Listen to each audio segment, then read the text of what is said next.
Good morning and welcome back to the Broadcast Retirement Network. I'm Jeff Snyder, and this is BRN AM for Tuesday, November 17th, 2020. And here are our top stories. FinTech M&A rebounds in the third quarter, and why home healthcare needs more technology and training. Well, joining me now to discuss this and more is Daniel Klein. He's lead advisor and executive producer for 7 Investing. Dan, thanks so much for joining us on the program again this morning. Oh, hey there, Jeff. Thanks for having me. So let's jump in. We've talked in the past about venture capital. We've talked about being a fintech. Now it seems like M&A activity for fintechs has started to improve going into Q3. Yeah, so we were in a world of uncertainty. So let's say you're a big successful company and you're looking at buying some smaller companies. What you might have purchased 9 months ago would be very different than what you might purchase now. So we're starting to see, I hate the term the new normal, but let's pretend there were some trends that were happening and now we see how they're accelerating, and that gives you some idea of where your business might want to grow. So let me give you an example. Grocery delivery was obviously something that existed pre-pandemic. I used Instacart maybe 2 or 3 times a month when I ran out of time and needed stuff to cook dinner. It was a convenience. Then it became a necessity. And we're starting to figure out in the post-pandemic world that some people are going to be like me that never used it previously. Then they're going to use it as a convenience when they're backed up, when they don't have time to get to the store. Some are just going to go, you know what? Wow, I don't like going to get groceries. I'll just have my groceries delivered. So what's the normal? Retail sales, we've talked about this before, about 13.5% were online pre-pandemic. At the height of the pandemic, they were only about 20%. So what's normal? Normal's probably 17, 18%, gaining a percentage point or two a year, and then it's going to flatten out at some point. We saw this with digital books. There's no reason to own a physical book. I'd argue it's stupid to own a physical book. It's more expensive. It takes up space. It's dirty. It's dusty. That being said, it's about 50-50, and that's been the trend for a bunch of years. So all these companies, when they were looking to make purchases, they took the time period during the worst of the pandemic, or at least the previous worst of the pandemic, as we headed to a new worst of the pandemic, and they saw what behaviors were, and they went, okay, people like this and they don't like that. They're doing this because they have to. They're doing this because they want to. And they started to say, okay, well, we need to be more nimble in this area. We need to be able to deliver. We need to be able to, have video conferencing. We need to be able to see our customers, to deal with things in different ways. And they're buying things to make that stuff happen. And that was really hard to do when you had this sort of murky, unclear picture. Also, a lot of companies had unclear finances. We just saw Disney earnings this week, and you saw that they've pretty much stabilized their revenue. They're in a situation where, okay, they're losing a little bit of money, but you can see how they're going to break even in a quarter or two, even with a lot of closures and movie theaters not open. And a lot of big tech companies, the same thing. Like, geez, are we going to lose a lot of business because people aren't going to work? Are we going to have customers that decide we're a luxury and not a necessity? Well, 8 months in, you start to know what your business trends are and where you are, and then you can kind of steer into the curve. Who are we going to buy? What are we going to buy? And look, there's plenty of startups that have evolved over the last 6 to 8 months, or companies that were, struggling, that this helped them. So yeah, I think you're going to see a flood of mergers and acquisitions, and obviously the numbers have gone up. And I would say that, get your feelings on this, Dan, but actually people who are into the M&A are going to be acquiring companies, maybe they've used the pandemic as a testing ground, right? They've said, okay, we need to evaluate our business practices. We've put some things into place, but now these newer technologies, these newer examples can work. And now it makes sense to acquire because business has shifted. You typically don't see a company just go out and buy something. I think you made this point earlier, right off the bat in the middle of a pandemic. You've got to see the proof point, whether or not these technologies work, how people are using them. And then you say, how does this fit into our business practice, whether it's a bank, an asset manager, a record keeper for retirement plans, et cetera. You have to really, this has really been a test proof case. Yeah, and sometimes it's a bit like dating. So Apple might decide, okay, we're going to use this company and they're going to make this one tiny component on the iPhone. And if that goes well, Apple might say, hey, you're like a 40-person company. What if we gave you this big premium and the 40 of you came to work for us? And oh, by the way, we're only going to need 32 of you, but there's going to be so much money involved here. You're going to be able to, give a nice severance package to those 8 people. And as a lot of companies have shed some expense, look, if you're a small company and you don't have an office, you and I both work for small companies. We're not paying for office space. Well, that makes you a more attractive acquisition target. If your expenses are lower, and you see, especially with big tech, you see a lot of companies that, they're really, really lean and efficient. And it's very easy to just say, okay, I'll plug you into this. So you're going to see more and more of that. And I apologize as my cat walks onto the screen here. That's okay. She's invited. But this is one of those scenarios where, companies that might have made it on their own, might have fought for independence, they might also be looking for security. Right now, we don't really know where the world is going. And if you're a startup, if you're a venture funded or even an angel funded startup, even if you're doing well, you might be hesitant to take those risks, because going forward, maybe the capital won't be there. Maybe the market will get tighter. There's definitely some problems and possibilities there. Jeff, you have cats. They are unpredictable. And absolutely. And we love cats on this program. So yours are welcome too. Dan, I want to ask you a question about, we've been talking about fintech, but let's not leave out health tech, because there are some lessons that have been learned by healthcare providers and healthcare startups from fintech. But to me, in my mind, there's a lot of M&A opportunity, not only in fintech, but also in health tech as your cat, and also cat tech as well. So it's absolutely evolving. So imagine healthcare, which was moving towards this sort of teledoc home-based model previously, which, okay, no licking my face. That is not television appropriate. This is one of those scenarios where you had it down. You were starting to use more digital visits. You were starting to figure out how to send nurses out to do things like take blood pressure or administer, vaccines or take blood and other things like that. And now you have to do that, but you don't just do it the way you used to do it, which was you go into the house and imagine a person coming into your house now. That's horrifying. So you had to enact all these procedures and you had to do it on the fly. I'll go back to sort of like the pressures that faced big retail. In the beginning, Amazon was faulted for, well, you're not doing temperature checks. Everyone's not wearing a mask. Well, the logistics of getting temperature checking, equipment and masks took a few weeks. Health tech is in the same kind of situation, where they have to evolve, they have to change, and they had to do it really on the fly. And it's one of those scenarios where there was no blueprint for this. Like, Jeff, did you imagine there was going to be a situation where someone couldn't come into your house without a mask, without fully, not contacting you, but also doing medical procedures on you? It's a really difficult world, and the health tech world has evolved, but it hasn't been perfect, and it shouldn't be perfect. I mean, we all wish it was perfect, but it wasn't going to be, because this is unforeseen. None of us saw this coming. And, we had Teladoc in place, but I told you in the beginning, I had a telemedicine thing because my throat was hurting and I wanted to see if there was anything I could be doing with steroids or whatever, because I was talking so much. And I had to send pictures of my throat and it was fully useless. Telemedicine was not made for that. So all of this is evolving. We're figuring it out and it's exciting. Like 6 months from now, when you can leave the house and there isn't a pandemic, you're still going to use telemedicine. You might, for say like life insurance, have the person come to your house for the health screening rather than having to go somewhere. It's definitely a changing world. Absolutely, Dan. Well, Dan, I want to take a quick break, and we come back. We're going to talk about caregiving, home caregiving, and technology. You're going to want to stay tuned right here on BRN AM.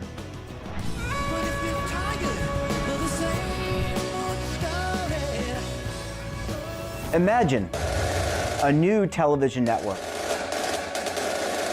that will make you richer, healthier, and in control of your financial future.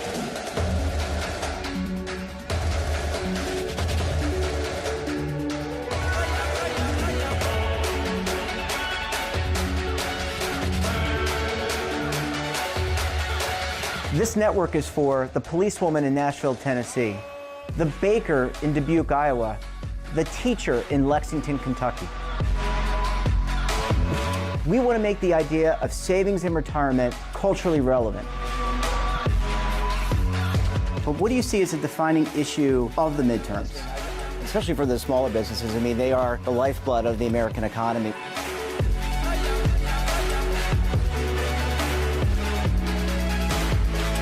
Featuring exclusive interviews, current affairs, and docuseries. 33 years old, you retired early. The philosophy is money only matters if it helps you live a life that you love. But you got to start thinking about retirement as soon as you get in. The Broadcast Retirement Network will drive very high engagement with premium partnerships. So this isn't retirement and savings for your parents or grandparents. This is for all Americans. And we're going to change the way you think about money.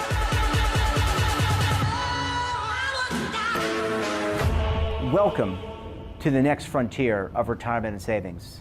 This is BRN, the Broadcast Retirement Network. Hi folks, Joe Namath here, and if you're on Medicare, this is important. You're now entitled to eliminate copays and get dental care, dentures, eyeglasses, prescription coverage, in-home aids, unlimited transportation, and home-delivered meals, all at no additional cost. Plus, your zip code may have coverage with the Give Back benefit that adds money back to your Social Security check every month. Look, with the uncertainty of the virus and vaccines, you need to get everything you're entitled to. Here's the bottom line. Call to get significant benefits at no additional cost and see if your zip code has coverage with the Give Back benefit. Millions of people have trusted the Medicare Coverage Helpline. You can too. Call now. It's free. Call 1-800-924-3920. That's 1-800-924-3920. Welcome back. We're talking to Dan Klein of 7 Investing and his lovely cat, Cookie Puss. Dan, Cookie Puss, thanks for staying with us this morning. I put Cookie Puss in the office. I thought she was in the bedroom with my wife. She's a very affectionate cat, but we think she didn't have enough time with her mother because she likes to sort of nuzzle in and like essentially nurse on me. So that is not generally the best when you're appearing on television. So apologies to the audience, though I suspect it was probably enjoyed a little bit. Oh, well, we'll let it slip, Dan. And we, like I said, we are cat lovers and animal lovers here on this program. So let's talk about, we actually kind of segued into this in the last segment of fintech, wealth, and wealth management M&A, but also in healthcare M&A. Look, the home caregiving, healthcare caregiving arena is one that has been significantly impacted by COVID. I'm thinking about the elderly or people who have special needs, who need people to come in. Obviously, there's a need for technology here. Some of it has been implemented, but there's a huge learning curve as well. What can you tell us, Dan?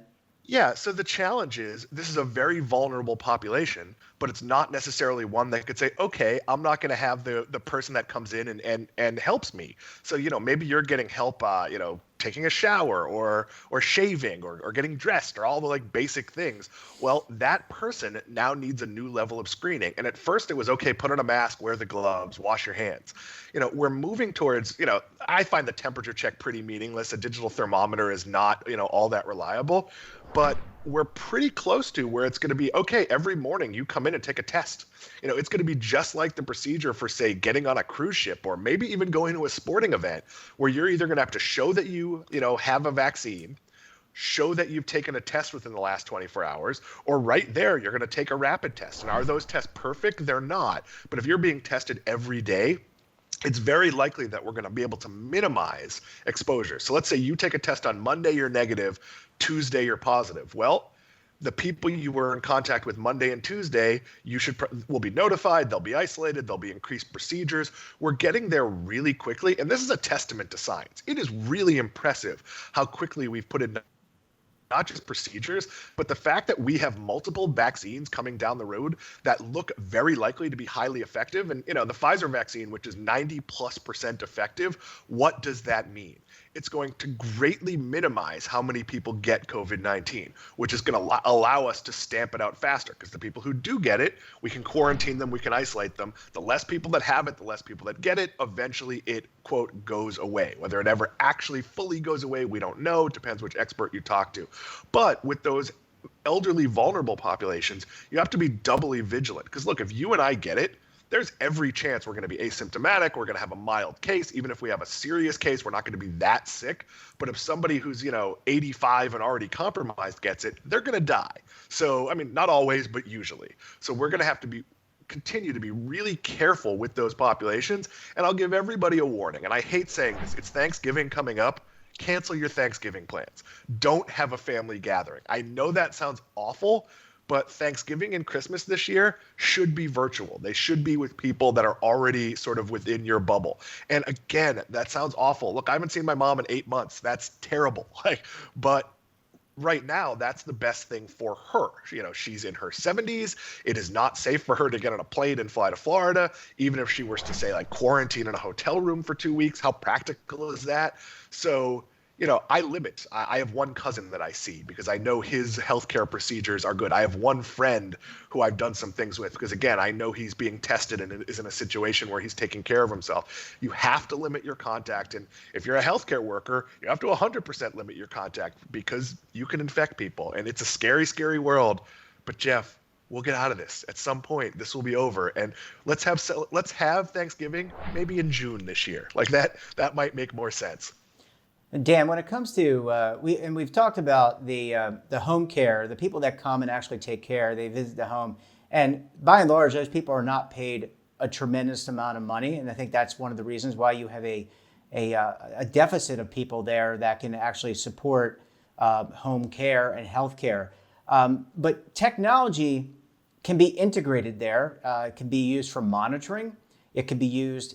It doesn't take the place of someone who sits with you, maybe watches TV with you or reads a book with you, etc. But there's a lot of places here where technology can be integrated and in some cases take the place or augment or supplement what a caregiver could give. Maybe they don't have to come to the home for a full 8 hours. Maybe they just need to come for a full 2 hours to check in, and they can go visit other homes. And that way it becomes more profitable for the organization sponsoring this, etc., and could lead to more wages. Yeah, 2 companies come to mind. Apple. So just putting an Apple Watch on someone lets you monitor their heart, can monitor respiratory rates. There's all sorts of things you could check. And I don't want to diss Fitbit because it can do, I use Fitbit. They can do many of those things as well. Best Buy owns a health and wellness company that can monitor elderly people. I guess you don't have to be elderly, but people who need health monitoring. There's a lot of technology out there that lets you sort of peek in an unobtrusive way. It's not a camera watching you necessarily, but it is sort of a real-time look at your vital statistics. So, hey, your heart rate is dipped or your blood pressure's up or whatever it is. That triggers an alert, maybe a wellness check, maybe it's maybe it's someone coming to the house.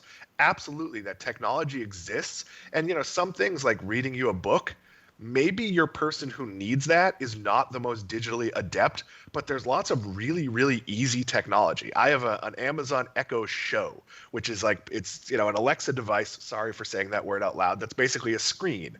And it has a very low learning curve. If I wanted to set one up, my mom's very technically adept, but if I wanted to set one up for an older relative who doesn't know a lot of technology, I could make it 1 or 2 clicks so they could call me. So they could have a visual, and there's a lot you can do. I think it is important, whether someone's sick or not, to make sure you're keeping in contact. My mom's social circle is pretty limited right now. She goes to her virtual tap dance class, and she has a few things she does outside distance on people's porches, but it's going to be winter soon, and a lot of that's going to go away. So it is really important for those of us who are younger and healthy to make sure we're making those calls. Even when it's not strictly a wellness thing, there's also kind of a mental health thing right now. Look, the last thing I want to do at the end of my workday is talk to anybody, but it's still important to make those things happen and make sure the technology is there for the health check. Look, if someone's alone, maybe they should be wearing some sort of monitor just in case something goes wrong.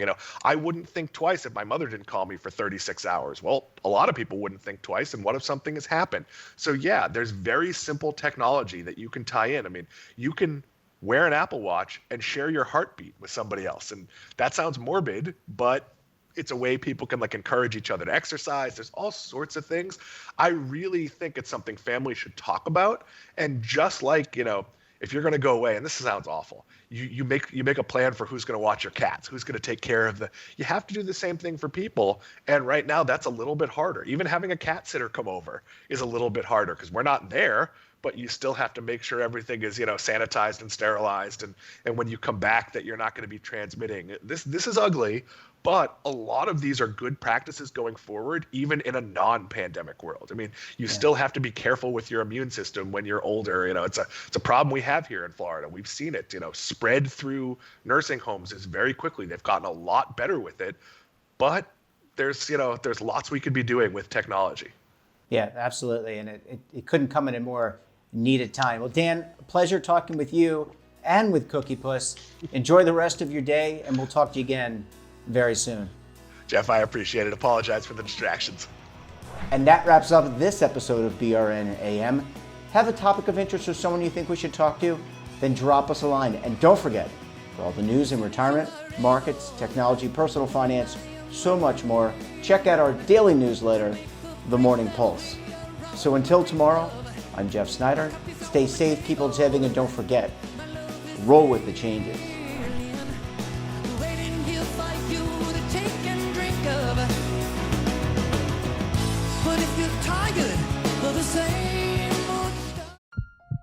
Are you being audited and do you owe the IRS $10,000 or more in back taxes? Is the IRS threatening to take more of your money? Don't fight the IRS alone. The Tax Doctor is here to help you negotiate your tax bill and reduce your stress. The IRS can freeze your assets and seize your bank accounts, but you can stop these IRS actions. The Tax Doctor will work with you using our years of experience to represent your case to help you get the best resolution under the IRS guidelines. Help is here to deal with the IRS to reduce your stress. We've handled thousands of cases, so we know what we're doing. If you owe $10,000 or more in back taxes, do not call the IRS alone. Call a Tax Doctor now for a tax emergency analysis. Call 800-224-6439.